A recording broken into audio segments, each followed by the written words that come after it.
And we are back again. So you grab a coffee, I guess, and now we are ready for the next session. We are with Federico Valeri from Red Hat, and he's going to talk about enhancing Kafka topic management in Kubernetes with the unidirectional topic operator. So hand over to you, Fede. Okay, so thanks, Paolo. Thank you for having me here today. I'm Federico Valeri, and I work as a software engineer at Red Hat, specifically in the Kafka team, where we deal with Strimzi, of course, and Kafka. Today, I would like to talk to you about the topic operator, which is one of the components that are provisioned alongside with Kafka, with Strimzi, sorry. And this component is one of the operators that are included and bundled together with Strimzi.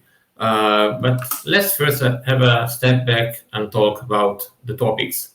What topics are in Kafka and how they are organized into the file system, which is something useful to know.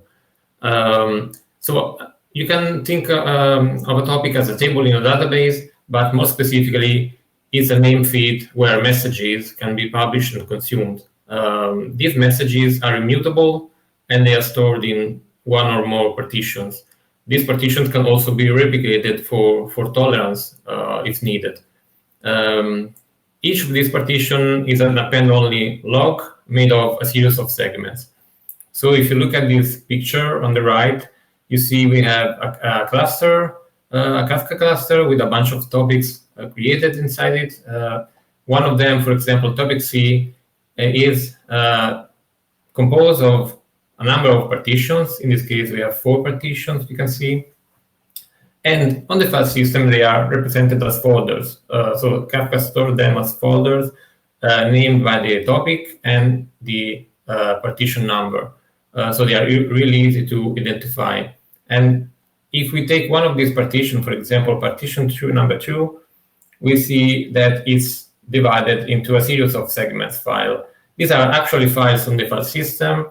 So you can see them.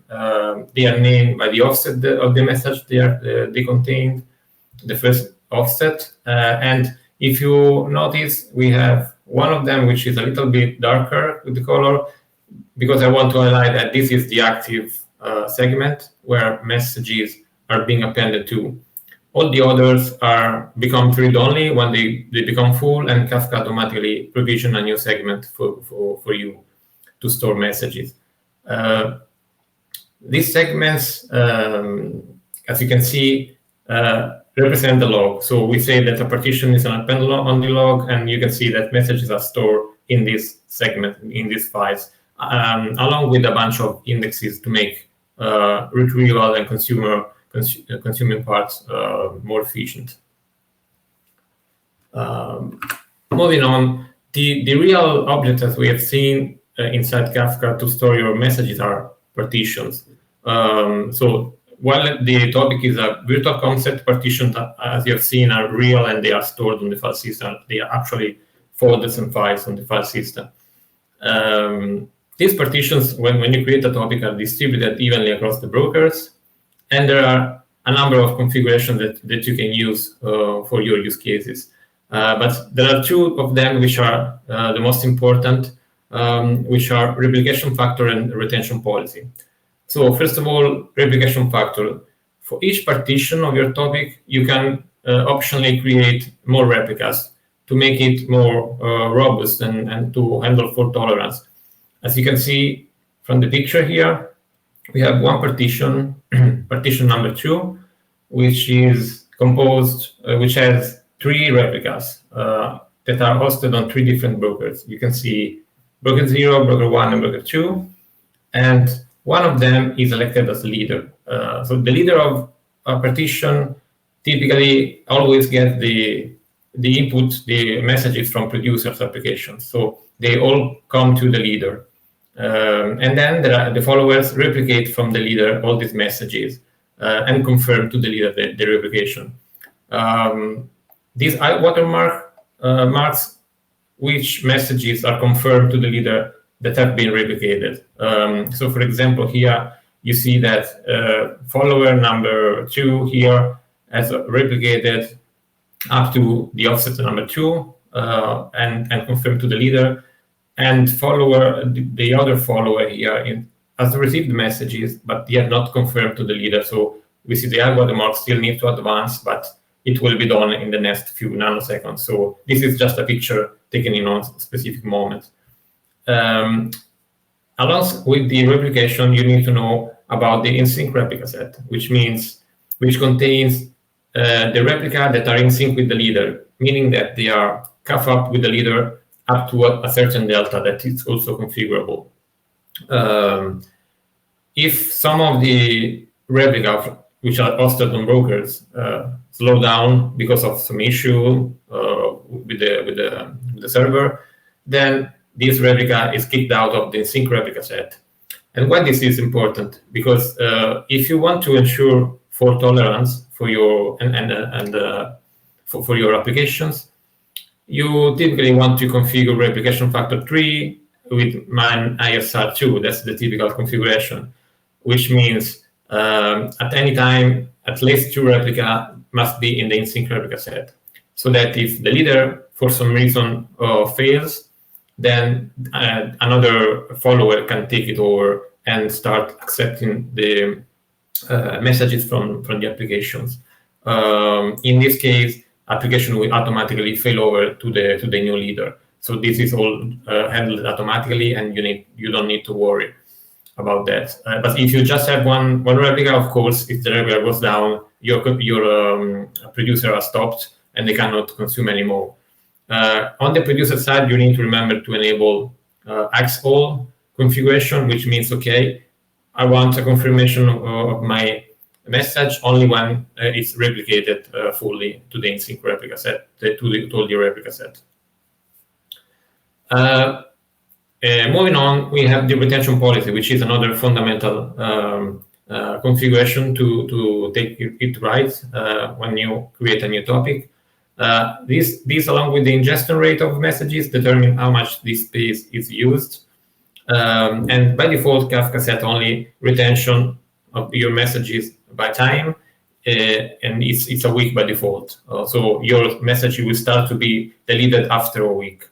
But usually we recommend to also set retention by size, because it can happen that one of your producer applications has some clock drift, some clock issue on the server which is running it, and it may send a message with a timestamp into the future. And this timestamp is used to do the cleanup when the retention kicks in. And if it's just one message in a single segment file has a timestamp into the future, then it cannot be deleted. The whole segment cannot be deleted. And by default, the segment is 1 gigabyte in size. So this gigabyte will stay there for some time and maybe causing issues with your disk. But if you also have retention.bytes set, then when you will reach the size limit that you configured, at this point, the broker will start deleting all the segment with all the messages. So that's something that usually is also set. Finally, one important property of a single partition is that it guarantees the message ordering. So, and it's only guaranteed at the partition level, so not across partitions. If you have multiple partitions, message ordering is not guaranteed across them. And for example, if you increase the partition number, that is something that you can do in Kafka, then you are breaking ordering. So if your use case absolutely requires message ordering, then you need to use one single partition, or alternatively, you maybe can reorder on the consumer side in some way. So that's something you need to know. Also, referring to the high watermark, messages are visible to consumer only when up to the high watermark. So we consider them committed. They are safe story in the cluster, and consumer can see them and consume them. So speaking about the challenges of managing Kafka topics, so you can imagine to have a shared cluster maybe or a busy cluster with hundreds of topics, thousands of partitions. It is running in production. And you somehow have to manage this cluster with all these topics.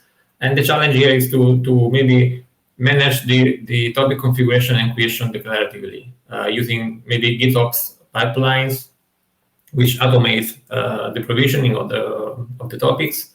And also you can handle them centrally, maybe on a Git repository. So you can apply changing consistently, set some rules, automation, stuff like that.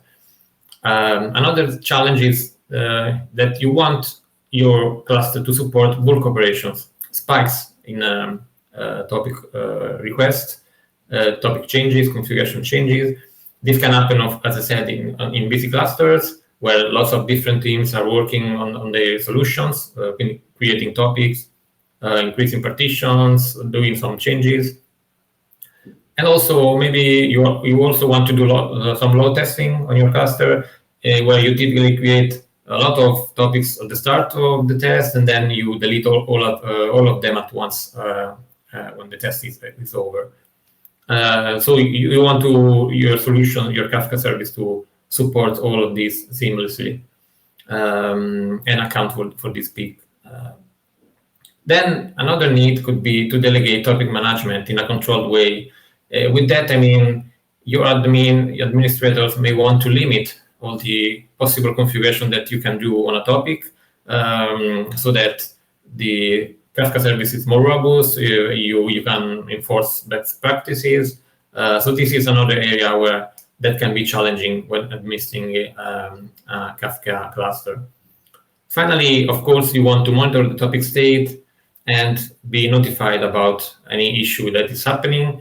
Kafka already provides metrics, a lot of metrics, but you need a way to organize them and filter them to what is really relevant for your use case, maybe creating dashboards, and of course, connecting these metrics also to an alert system that can send you messages and alerts when bad things happen so that you can react quickly. In Strimzi, we provide some examples of these dashboards using the Prometheus stack with Grafana that can be taken as a base or to create your own custom dashboards. Now we can talk about the topic operator, which is an application part of the Strimzi project, which extends the Kubernetes API, introducing the Kafka topic custom resource, which is a way to declare how your topic should look like with a configuration file, with a simple YAML file, and then this operation, that the topic operator will provision that for you, will create that on the target Kafka cluster. One important point here is to remember that a topic operator instance can reconcile Kafka topic in a single namespace for a single Kafka cluster. So this can be seen as a limitation, but there are reasons because it works like that. So if you need to have multiple cluster or want to have multiple namespaces, then you should have multiple instances of the topic operator, which is, by the way, really easy to achieve. Speaking about deployment modes, you can deploy the topic operator as part of the Kafka custom resource. So you define your Strimzi Kafka custom resource with all the Kafka configuration, Zookeeper configuration if you're using Zookeeper, and then you can add the topic operator as one property in there. It's very easy, and I call it standard model. You can see up here, we have a single namespace, topic operator, and Kafka running inside it, and also you may want to also have your Kafka topic custom resource in there. Another deployment mode is the standalone, where you have the topic operator running in its own namespace. Maybe we also hosting the Kafka topics, but they could be hosted also in a different namespace if you want. That's you can configure that. And the Kafka service, you can see, is running in another namespace, which could also be it can also be an external service to the Kubernetes cluster. So it can be cloud service, Amazon MSK, for example. So the topic operator offers you this flexibility to connect to external Kafka service if you really need it. So you can only use the topic operator if it's needed for your use case. Of course, the topic operator supports various security methods, TLS and SASL authentications against the target Kafka cluster. So that's fully configurable, and you can make use of it. So how a Kafka topic looks like, you can see here a simple example of that. It's a YAML file. You see that we have a namespace, Kafka Strimzi.io, with a version for the API, the kind of Kafka topic. And we have three major sections that you have to define. Metadata, specification, and status, which you don't have to define, but it's updated by the platform. So in the metadata part, you can see we have specific labels which indicates what's the target Kafka cluster, and you can see that I can only specify one cluster, one set of labels for my cluster. Then we have the name of the topic, of course, and the specification part is where you specify, you say what's the configuration for your topic, how many partitions you want, and how many replicas for each partition. In this case, we have 5 partitions and 3 replicas. The status part is created and updated by the topic operator. So when you see a new Kafka topic, it tries to reconcile all the desired state for this topic into the target Kafka cluster. And then it reports back a status update in the same Kafka topic resource that you created. And you can see in this case it's ready. We have a timestamp. You see that the observed generation matches with the generation in the metadata. It means that the operator has seen your changes and it's working on that or already applied them to the target Kafka cluster. And in the status section, we also add some useful information like the topic ID, you can see here, which represents the incarnation of this topic. And for example, if someone deletes the topic inside Kafka out of band and recreate them with the same name, then this will have a different topic ID. So that's how you can detect this operation.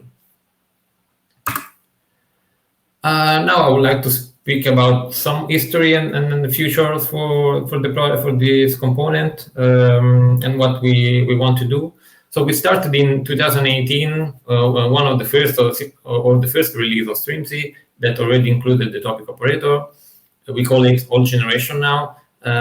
It had the so-called bidirectional reconciliation, which kind of is a departure from the standard operator model, where you typically reconcile Kafka Kubernetes resources to a target system. It's one way, so from Kubernetes to the target system. In this case, we opted for the bidirectional reconciliation, so reconciling Kafka topic changes from both Kubernetes, from Kafka topic resources, and changes coming directly from Kafka, from people using, for example, command line tools to create their own topic or the admin client. So we knew that a lot of applications create their own topics. So it's a common practice, and the platform and Kafka allows you to do that. So at the time, we thought that it was a good idea to provide bidirectional reconciliation, so that if you create some topic inside Kafka directly, it will be materialized as Kafka topic resource in Kubernetes. But that came with their own challenges and complexity, which, for example, made the application stateful, because in order to detect changes coming from both sides, Kubernetes and Kafka, you need to compare these changes against a source of truth, which is stored, in this case, locally in the local storage.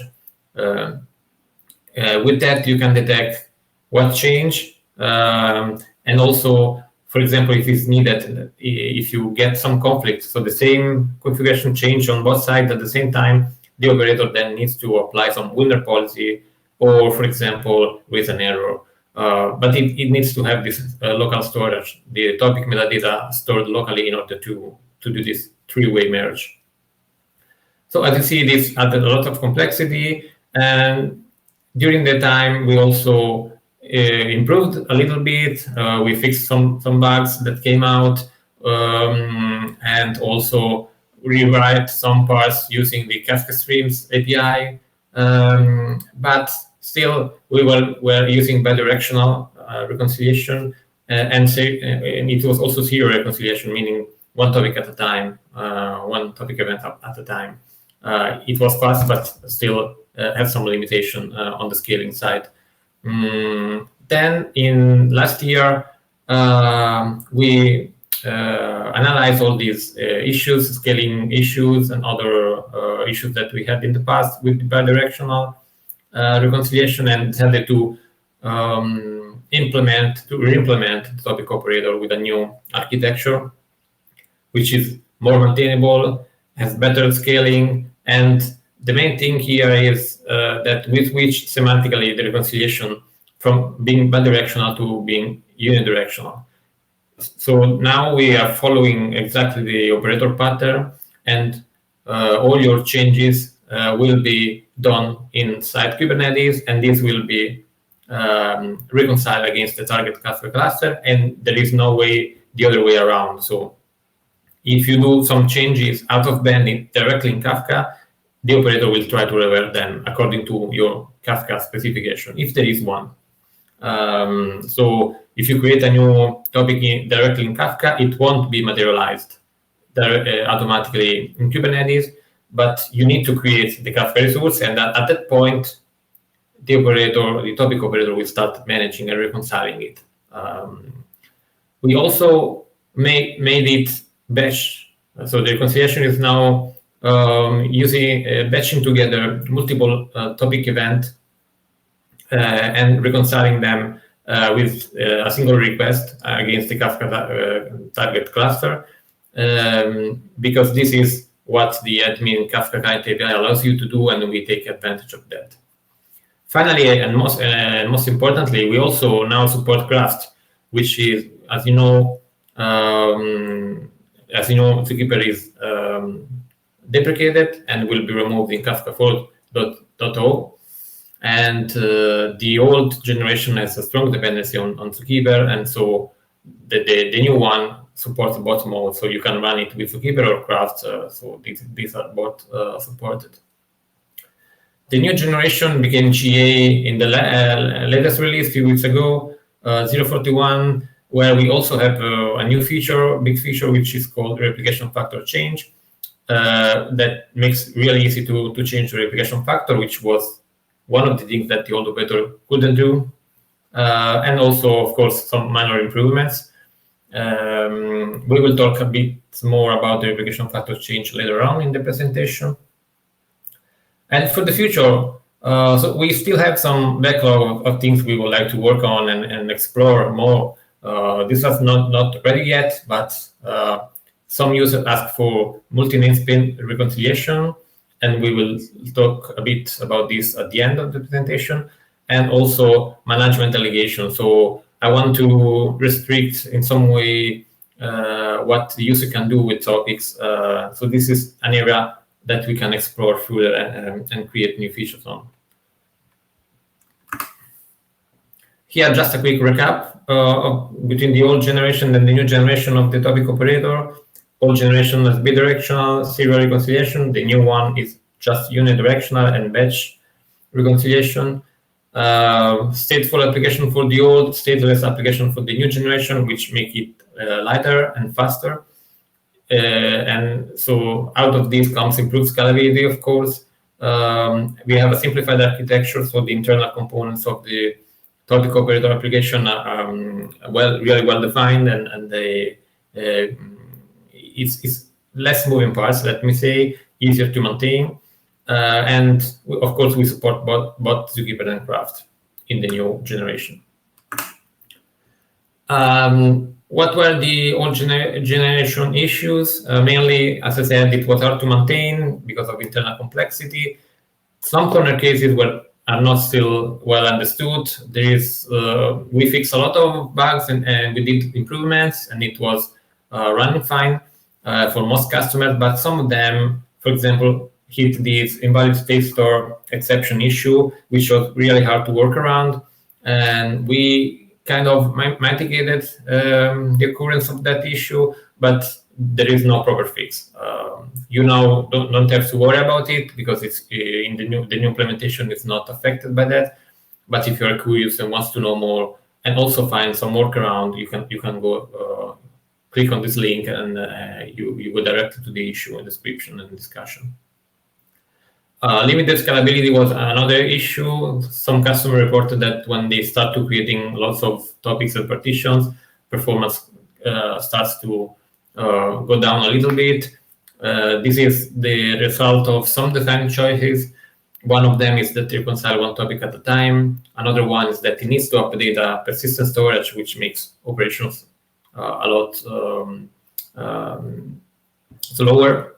And then finally, it requires a keeper, which is going away soon in Kafka.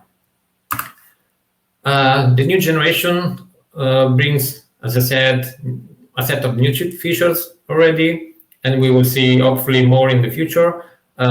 First of all, scale much better. You can see here on the right, we have a small diagram that I created out of some custom log tests. So take the numbers as they are. But I want just to compare performance on a control environment like my laptop in this case. The workload that I'm sending for this load test is a mixed workload with topic creations, configuration changes, and topic deletions, all executed in parallel by some clients. And then you see on the x-axis a number of batches of events. Each data point represents a batch of events. So how many topic events I'm generating for this test. And on the y-axis, you see the time, so the end-to-end reconciliation in seconds. The blue line is the new implementation of the topic operator, and you can see that it scales much better and has better performance overall. Speaking about new features, we now support some managing a topic in addition to pausing the reconciliation. So this is useful, for example, if you want to delete a custom Kafka topic resource in Kubernetes, but don't want to delete the topic inside Kafka. You simply want to start unmanaging, but the topic is still needed by some application. So in this case, with a simple annotation, you create the annotation on the Kafka topic, and the topic operator will start to ignore this Kafka topic resource from now on. So you can delete it, and the garbage Kubernetes garbage collector will remove it from the cluster. But the topic is still in the Kafka target cluster. As I said, we support the replication factor change easily by editing the Kafka topic resource. We will see more details about that in a minute. We enable finalizer by default now, which helps with topic deletion events. There is a problem in the old implementation where, for example, your topic operator is not running for any reason. Maybe there is some maintenance, maybe there is some issue, but it's not running. And if someone deletes a Kafka topic inside Kubernetes, this event can be missed by the operator because it's not running. And when it starts up, it has no idea that there was a deletion event. But right now, by default, the topic operator will create a finalizer and attach it to the Kafka topic resource, so that if someone deletes the topic, the Kafka topic resource is not actually deleted by Kubernetes. It stays there, and when the topic operator starts again, it will see the finalizer and complete the operation, allowing then Kubernetes to clean up the resource. So that's a nice improvement, in my opinion. And then we also, in addition to the standard metrics that you already had in the old implementation, because it's fully backward compatible with the old implementation, we added some additional metrics. You know that the topic operator has to connect to external system in order to reconcile your Kafka topics, and we track the performance of this request to external system. So you have, for each operation you have a matrix, and this is disabled by default. But if you enable it, can be useful for pinpointing performance issue to some specific external service, and by that I mean Kubernetes API server, Kafka cluster, of course, and right now also cruise control. And can be also useful for load testing if you want to break it down to the single request performance. Replication factor change. So that's one of the biggest new feature we added recently. There are some challenges here if you want to do replication factor change for one of your topic.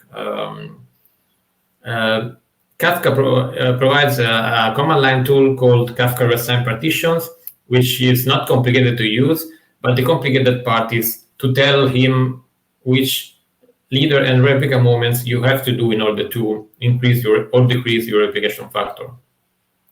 And you need to do that without causing imbalance. So that's really the complex part if you have a cluster in production with hundreds of topics, thousands of partitions, many users. So basically what you need to do on your own, and Kafka does not provide any support for that, is to create a kind of workload model for your cluster.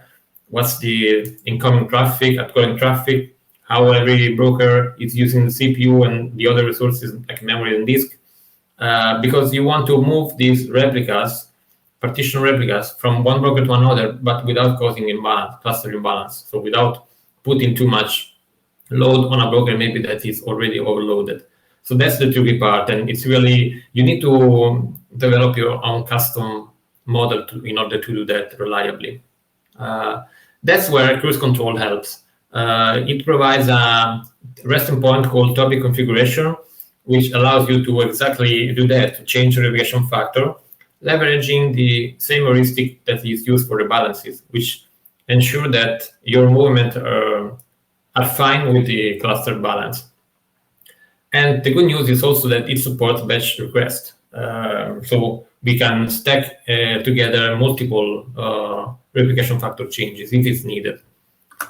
I prepared a little demo here for you on this. You can see here on the right, I have my cluster already provisioned. It has 3 brokers. The topic operator deployed inside this entity operator pod, alongside with the user operator, we deploy them together.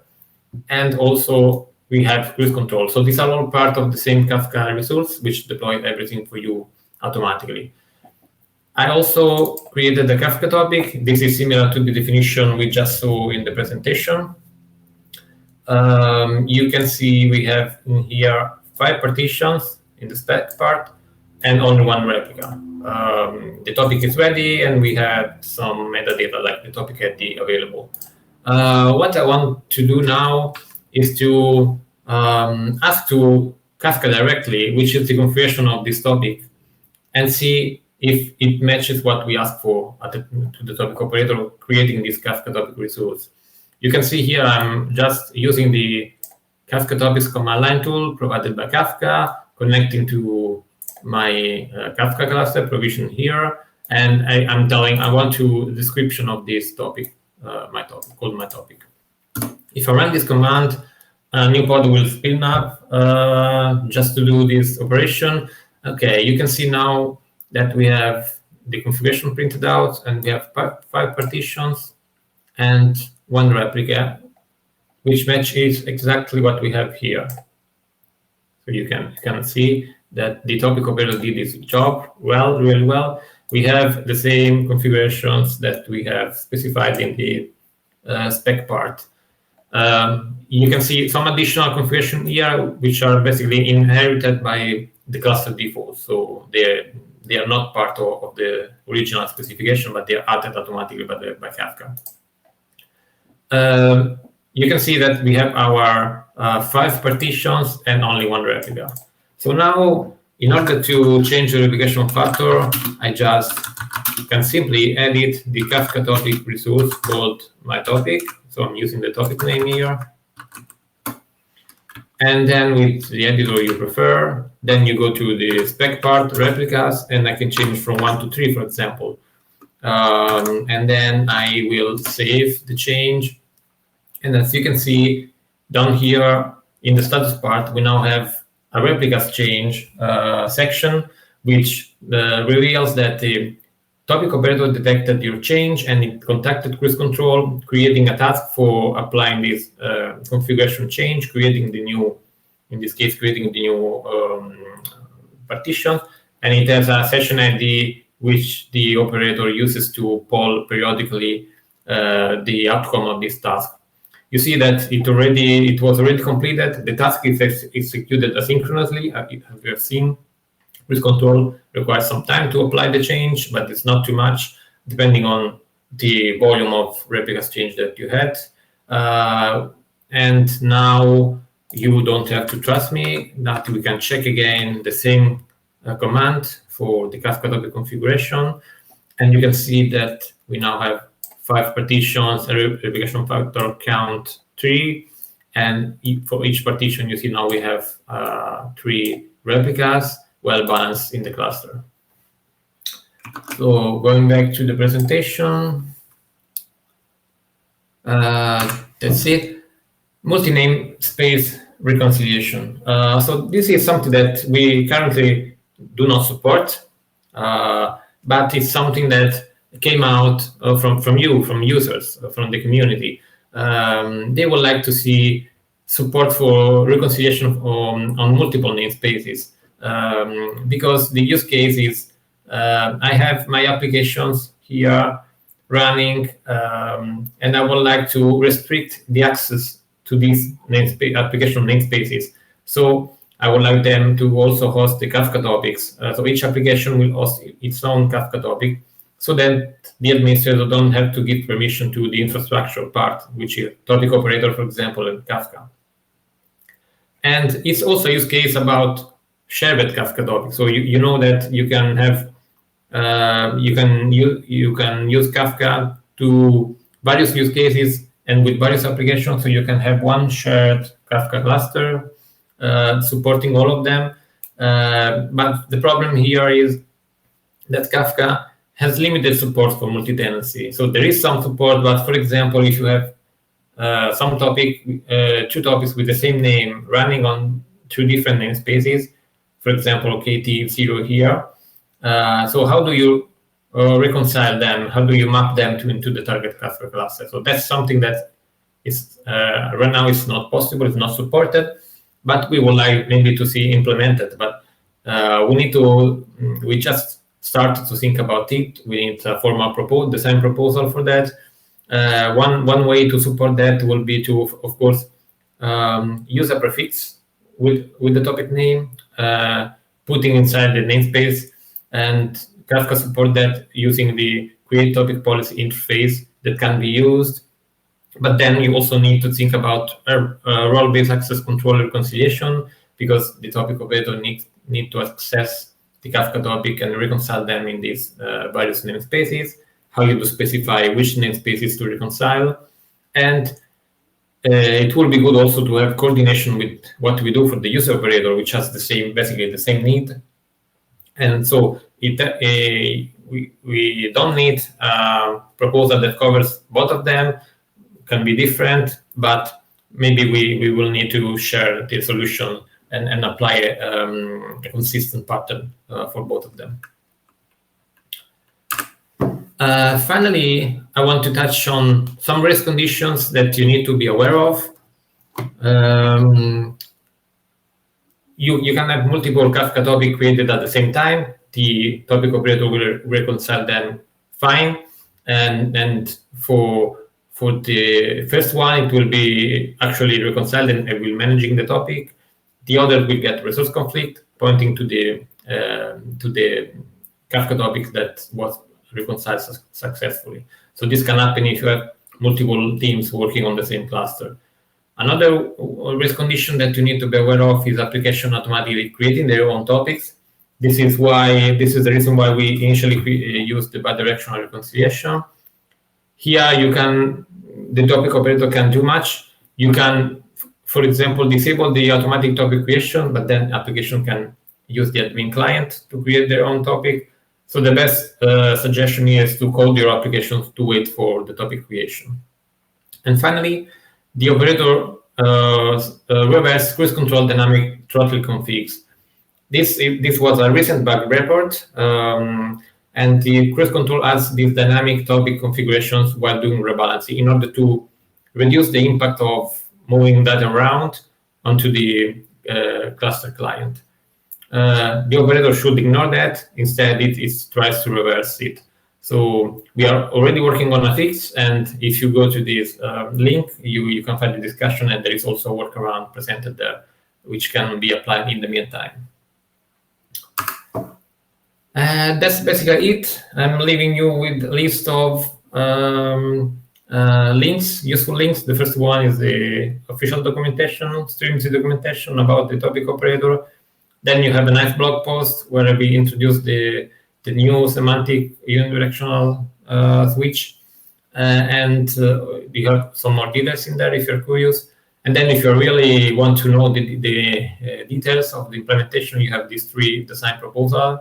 One covering the initial release, the design, and then topic replication factor change. And also we added some performance tests to ensure that the performance of the topic operator now, in case of any big change, can be verified. That's basically it. All I have for you today. Thank you for watching. Thank you, Fede. So we are actually on time. There is no time for questions. Maybe let's grab just one, maybe a quick one. Sure. And then you can stick around answering the others. From Patrick, am I understanding this correctly, that running cruise control is a prerequisite for changing replicas via topic operator? Yes. If you don't have cruise control enabled, then you will get an error, like the old behavior with the old implementation. So it will say, okay, change the replication factor is not supported. But as soon as you enable the integration, which is basically just a change in the Kafka custom resource, then your this possibility, this functionality will be automatically enabled, and then you will start getting this new feature. Okay, let me get just one, and then you can answer the others there. Can you detect and report unmanaged topics that are in the cluster? Yes, of course. You can query using kubectl, and you mean if there is any tool that can detect and manage topics. So we don't have this right now. This can be one of the improvements we can add. So some tool that allows you to automatically create, looking at Kafka cluster, the Kafka topic resource inside Kubernetes. So that will be something that we also mentioned in the original design proposal, like something that will be useful. So looking at Kafka, please create a Kafka topic resource for each of the Kafka topic you see there. Okay, and then the last one, and I will leave, I guess, the most complex one on the chat, because I think that this one is fast. Is the kubectl Kafka command line tool something internal to Red Hat? Seems really useful, No. I guess, from the demo, right? Yeah. So that's just a nice shortcut bash alias that I created for me. It's not anything complicated. It's just kubectl run command specifying an image. It's actually using the official Kafka image, which was released recently. So it's just some good bash alias that I can share if anyone is interested. Just some way to quickly test with standard Kafka clients. Okay, thank you, Fede. There is just one question. I will leave it to you on the chat right after, during the break. Perfect. Stick around. So thank you very much for your session, and for the attendees, we'll see at this point in 5 minutes. Last coffee break before the last session. See you later. Thank you. Bye.